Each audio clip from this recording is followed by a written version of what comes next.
What's good, family? It is your boy Ma back at it again with another video with Maniac Mom. Man, today guys, the rappers that beat a murder case, Kehe'Mal, NBA Youngboy, Lil Boosie, man. That shit had Snoop in there too. I mean, yeah, but we talking about like Up to thousands. date. Yeah, man, they don't like listen to Snoop Dogg. But I'm just saying, it's a lot of them. Man. Y'all already know, man. Before this video start, what do I say? The grind do not stop. No matter if my mom not here, Sade's not here, and y'all see Sade's not here. But we're gonna be back to our normal schedule soon. And why you keep staring at me? You must got a problem. I thought you was finna say something you must got about a problem with me. You must got a problem with me or something today. What's good? What's good? You just wait. I got something for you. Nah, no. I ain't got time to be playing. For I ain't got time to be playing. Alright. Big. Man, but we get straight to this video. Hip-hop is a genre full of brags and boasts, but some artists have really lived the life they describe in their rhymes. That's true. Many rappers who claim to be killers are just doing it for the attention, but there are a select few who are as hard as they claim to be. Here's a look at some of the most prominent rappers who have beaten a murder charge. King Von. Davon Daquan Bennett, better known as King Von, was a rapper from Chicago who was tragically murdered in... Any kid named Daquan is bad. 9 times out of 10. Like, no, I'm just being 100%. Every Daquan I know is bad. Everyone that I know tries to be bad, but really is a good kid. Yeah. You know what I'm saying? Like, they try to fit in. That's how I look at it. But they turn out to be good kids. For all y'all Daquans, if any Daquans watching this, man, don't tell me y'all act like this, man. Prove me wrong, bro. In November of 2020, before he was killed, Von was an artist who was well known in his hometown for the work he put in on the streets and even beat a murder charge in 2014. Von was born and raised in the south side of Chicago in the Parkway Gardens housing project, better known to fans of drill music as O Block. He was raised by a single mother after his father was incarcerated and later killed. He was childhood friends with influential Chicago artists like Chief Keef, Lil Durk, and G Herbo. Although he took to rapping a bit later than some of his peers, he got involved in the streets from a young age and was allegedly a member of the Black Disciples, a prominent gang in Chicago that claims O Block as its headquarters. Von was arrested several times growing up. He was arrested and booked in the Cook County Jail for unlawful possession of a firearm in 2012. Then in 2014, he was arrested in connection with a shooting that caused the death of one person and injured several others. As a result, he was charged with 1 count of murder and 2 counts of attempted murder. The shooting took place on July 24, 2014 at a birthday party on the 5700 block of South LaSalle Street in Inglewood, Chicago. Von was at the party along with a man named Malcolm Stuckey and 2 unnamed associates. Allegedly, Stuckey was a gangster disciple, the rival gang of the Black Disciples. According to authorities, Stuckey and his associates were harassing Von and giving him threatening glances, so Von left the party and recruited his friend Michael Wade, aka Big Mike, to provide backup. When they confronted Stuckey, a fight broke out and Von and Big Mike started firing their weapons. Stuckey was killed and the 2 others were wounded. Both Von and Big Mike were quickly arrested and hit with the murder charge, 2 attempted murder charges, and weapons charges. Both men were potentially facing up to 100 years in jail if convicted. While Von stayed... I'm telling y'all, man, 100 years ain't what... I ain't never been in jail, but if I hear the judge even say, I'm gonna pass out. I'm telling you, I'm gonna be like that man... I'm just gonna hit the ground. Like that dude that's supposed to go to the NBA. Basketball player. That's from Ohio. I'm telling y'all, I'm just gonna fall out on the ground. I'm telling you, if I hear even 20 years and fall on the ground, I don't think I can do 5. I don't think I can do a year.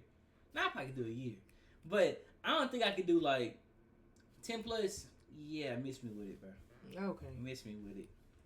And it's crazy. Like, is this the one when they was talking about that when Vine said dude snitched and he was like, it was when we went to remember he was talking about something when we went to jail. It was in a song or something. I can't really like word for it, y'all. It was like when he went to jail that he snitched and he had to pay that cost or something like that if he snitched or something like that if he just kept his mouth closed. I don't know. Y'all just know this the same dude that snitched.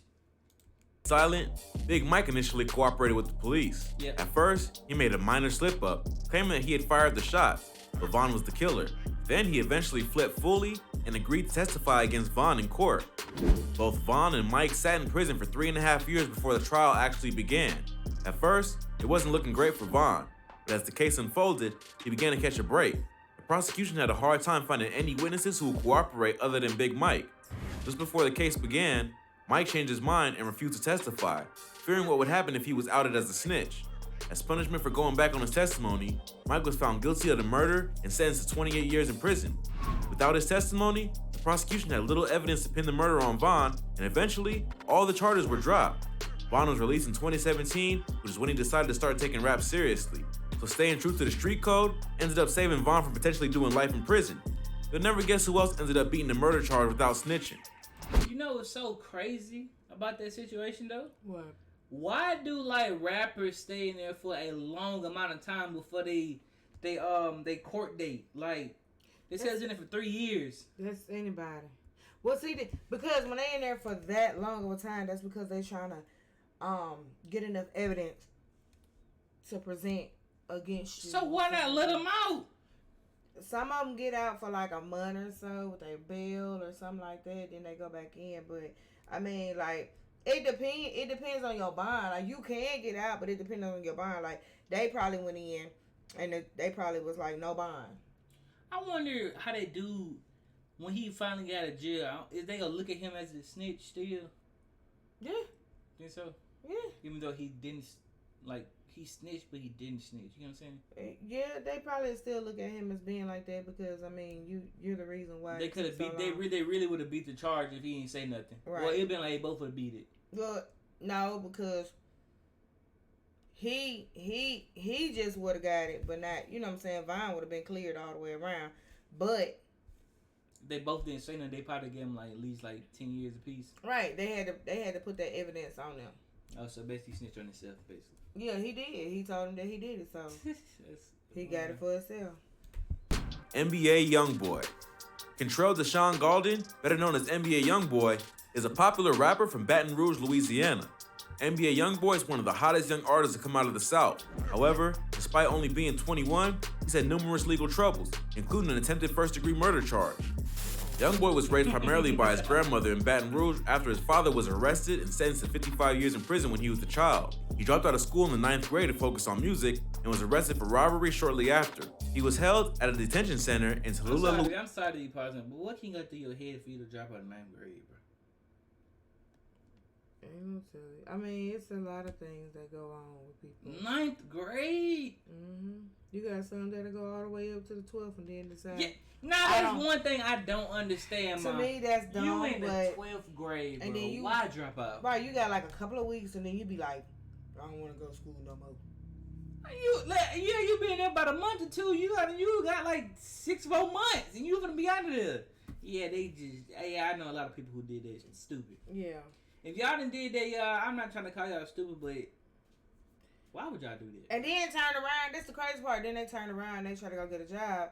And they can't get a job because they don't have a high school diploma or a GED. Yeah. And then they be like, okay, well, let me take my GED. If you just would have waited them last little couple of months, you wouldn't even have to go through all that. Yeah, I personally feel like everybody should go to high school.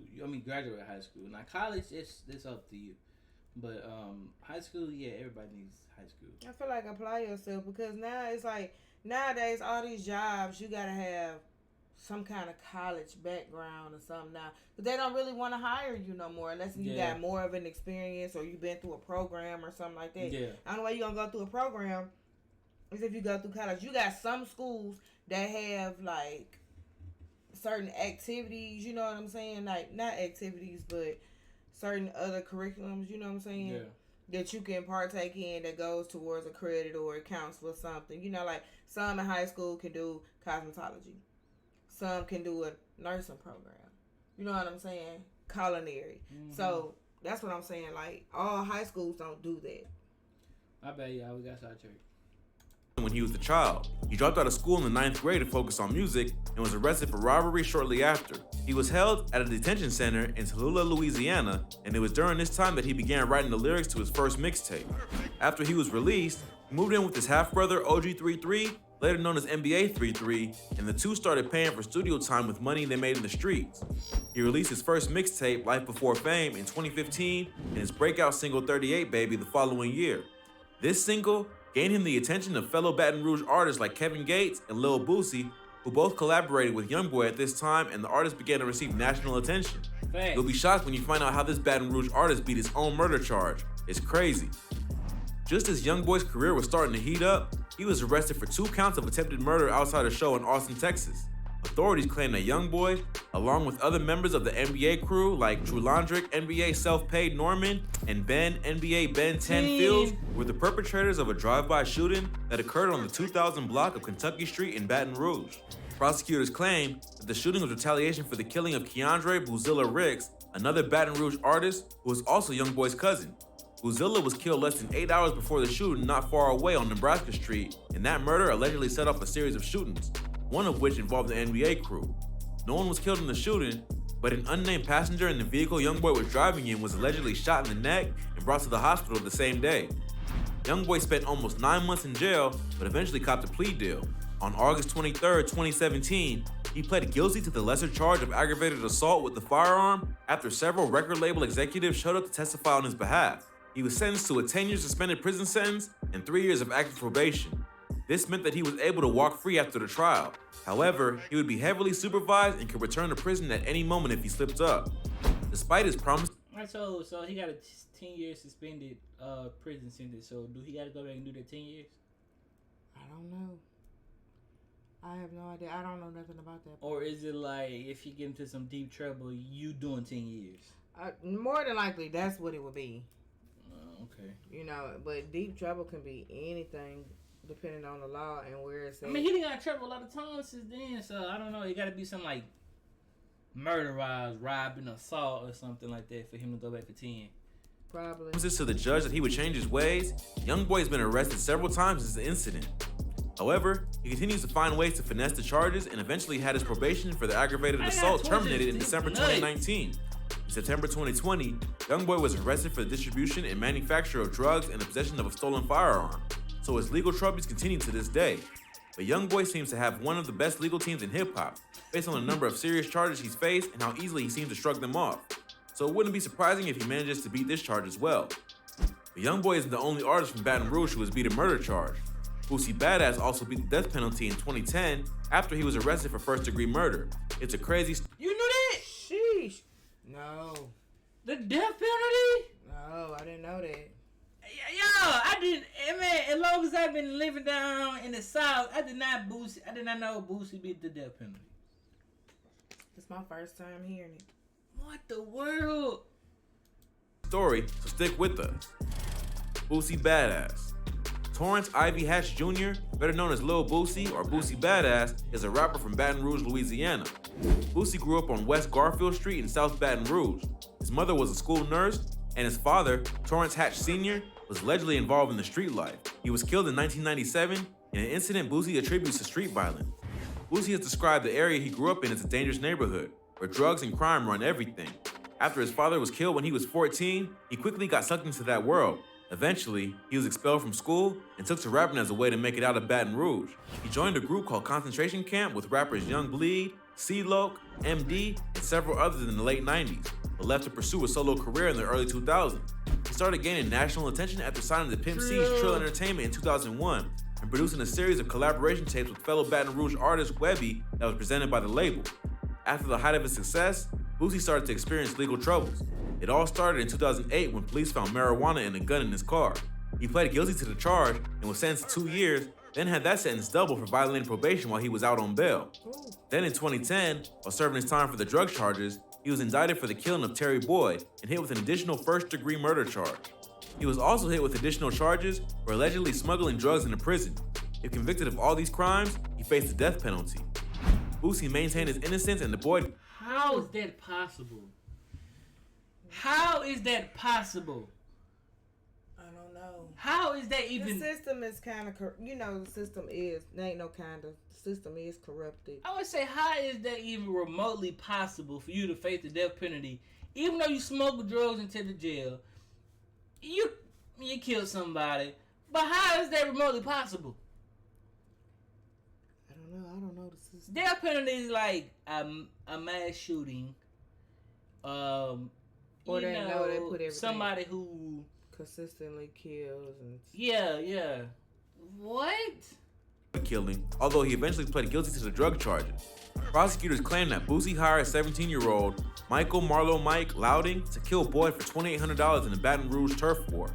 In an interview with Vlad TV, Boosie claimed that Marlo Mike was a kid from his neighborhood that he mentored, who initially snitched on the rapper to the police. But before the trial, Marlo Mike sent a letter to Boosie apologizing for pointing the finger at him and claiming that he wouldn't rat on him. It was later discovered that Marlo Mike had gone on a killing spree before the Boyd murder, but one of Boosie's longtime friends, Daryl Bleak Milton, was also killed. Marlo Mike was tied to at least 5 other murders, and the defense used Bleak's killing as evidence to prove Boosie had no control over the murders. Marlo Mike took the stand and testified on Boosie's behalf, claiming the police coerced him into implicating the rapper. With no DNA evidence or witness testimony, Boosie was found not guilty of the first-degree murder charge. Marlo Mike was sentenced to life in prison for the killing. Boosie still had to finish his time for the drug charges, but was eventually... Okay, so how he get life in prison for a killing, but all the stuff that they said with Boosie, they wanted to give Boosie the death penalty. Why you ain't get him the death penalty? I don't know. That's what I'm saying. Like you said, it's corrupted. And, they got this, double jeopardy. So basically, if you come on and say you did it, you're not going to jail. They can't do nothing about it because they did you, Yeah. So how about Boosie came out, I think it was like 2 weeks ago, maybe a month ago, and said, it said something like 6, it was like 6, not 6 murders, y'all. I can't really remember. It was like 6 murders, 2 attempts, and Boosie said, I don't do no attempts. Oh, sheesh. That means he was going for him. He was taking him out. It was something like that. It was 6 killings and 2 attempts. I don't know. It was something. Y'all, if y'all know, can y'all put it in the description what he had put on his caption? Cause I seen it on academic page. Released in 2014. So there you have it. All 3 of these popular rappers face serious charges and beat them by hiring the best legal teams money can buy and staying true to the street code. If you like this video, be sure to check out some of our previous videos. From rappers that are killers to men who killed rappers, we cover the most insane stories you need to hear. Well, that's all for today. If you enjoyed this video, go ahead and give us a thumbs up. Let us know in the comments what you'd like to see in the future. Don't forget to subscribe to our channel and hit the notification button so you never miss any great content like this. Catch you in the next video. No, I'm not gonna lie. That Boosie situation, that just messed up, bro. It is. That's some of the most messed up thing I ever seen in my life. Man, if y'all knew that about Boosie, man, y'all gotta find something, bro, so we can watch it or something.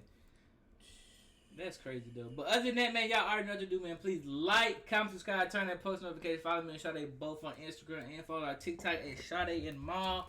But other than that, man, what are you doing? I don't know. We're out of here. We love y'all.